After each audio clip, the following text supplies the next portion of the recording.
Hello বন্ধুরা, আসসালামু আলাইকুম। সবাই কেমন আছেন? আলহামদুলিল্লাহ আমি ভালো আছি। আবারও হাজির হলাম আমার নিত্যদিনের ব্লগ নিয়ে। আজকের ব্লগে ছিল হচ্ছে শোল মাছ রান্না করব। তো শোল মাছ কিভাবে রান্না করব সেটা শেয়ার করতে আসছি। সবার ভালো লাগবে। তো সবাই সঙ্গে থাকুন।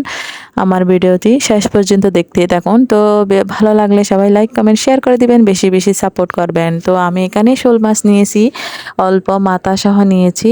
তারপরে এখানে ফরিয়ার মতো দিয়ে দিছি মরিচের গুঁড়া, হলুদের গুঁড়া, মশলার গুঁড়া, ফরিয়ার মতো লবণ। তারপরে হচ্ছে অল্প পেঁয়াজ দিব। এগুলা দিয়ে ভালো মতো মিক্স করে ফেলবো, মাখাই ফেলবো।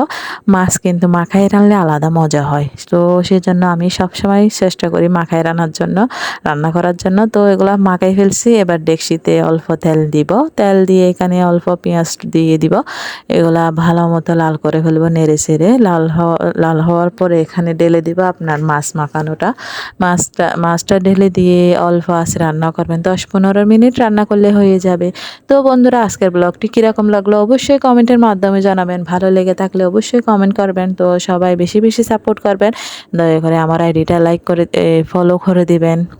তো এবার অল্প পানি এড করে দিবেন। পানি এড করে দেওয়ার পর হচ্ছে এখানে দিয়ে দিব অল্প টমেটো বাটা।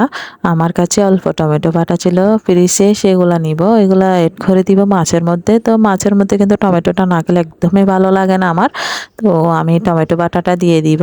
বন্ধুরা, অল্প আছে কিন্তু রান্না করলে মাছটা বেশ মজা হবে। তো আমি এই অল্প আছে রান্না করছি, বেশ মজা হয়েছিল। টাটকা ছিল, একদম তাজা দেশীয় মাছ, শোল মাছ। তো বন্ধুরা, কীরকম হয়েছে অবশ্যই অবশ্যই কমেন্ট করবেন। সবাই ভালো থাকবেন, সুস্থ থাকবেন। Tata, bye bye.